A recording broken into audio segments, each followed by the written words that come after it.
Hello fellow cinephiles, Film Guru here. Today I'm going to continue on my reviews of the Superman movies, and the last one I'm going to do is Justice League. Now, like I said before, I'm going to focus more on the Superman aspect of this film and not go through all the characters and everything in it, just the sort of Superman based storyline that they have going on in it.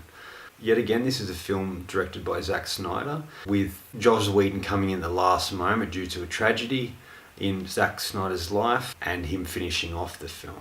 And it stars, yet again, Henry Cavill, Ben Affleck, Amy Adams, Gal Gadot, Jeremy Irons and Jason Momoa. And this film really looks at the events that had transpired in Batman v Superman with the death of Superman. A lot of hope is lost in the world, especially in Metropolis and a variety of other countries. And without him there, they don't really know what to do or how to proceed. Batman is trying to get together the group and formed the Justice League, which would include Wonder Woman, Aquaman, The Flash and Cyborg. They all band together to try and stop this new threat, Steppenwolf. And ultimately he's after these three mother boxes, joining them together in order to take over and reign over the world. And he's up to these guys, it's up to the Justice League to stop this from happening.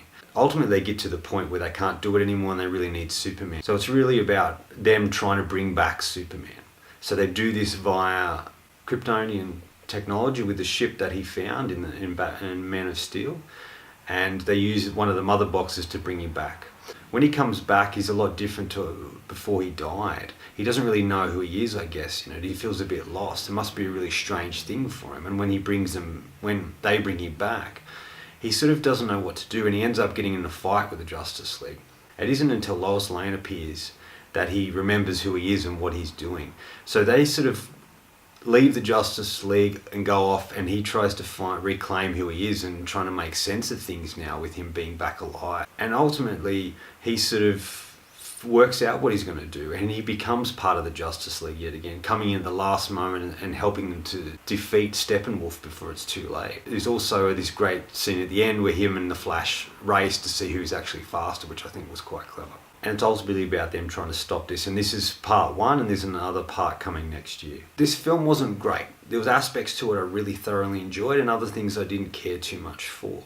From what I read, Zack Snyder really wanted to create something a bit lighter than the previous Man of Steel and Batman v Superman. So he tried to do this with the Justice League. I don't think it ultimately worked. But Superman coming back was kind of cool. I thought it would have been much better if Superman appeared again with a beard. Like in the comics, after he comes back, I just felt that he should have been in the black suit and he should have had the beard, and that would have been interesting. There is footage of him, or photos anyway, of him as in this sort of suit, and I thought that was a much better concept and idea. So I'm not quite sure if that was something they were going to do that they didn't, or if Zack Snyder was going to do that but Joss Whedon took it a different direction. I'm not 100% sure. I just thought that would have been a more interesting way to show the character. I like the fact that this film carried on that storyline like the comics.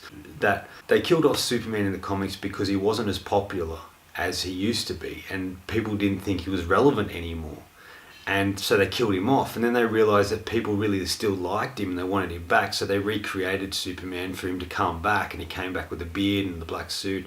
He reappeared on the scene and became very popular once again.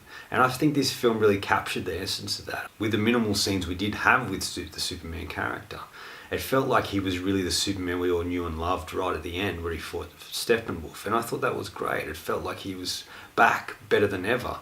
And he finally knew exactly who he was and what he had to do. And I thought that was such a great element to it.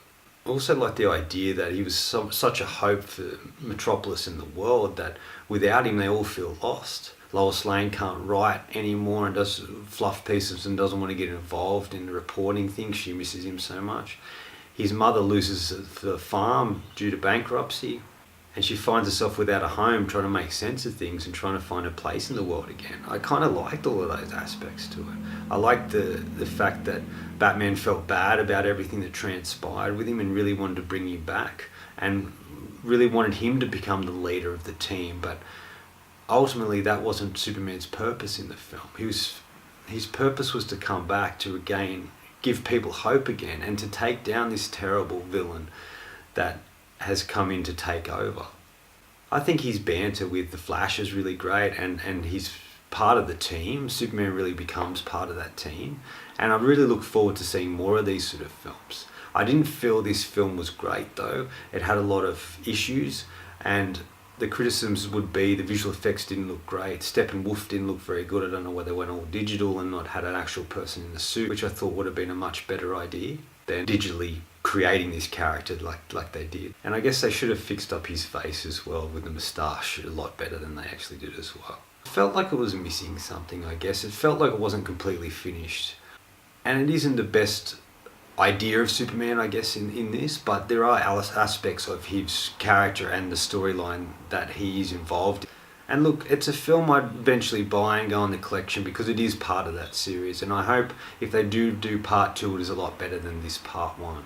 This is ultimately the end of reviewing the Superman movies. Now I'm going to go on to try and do comics and a variety of other Superman inspired concepts and ideas.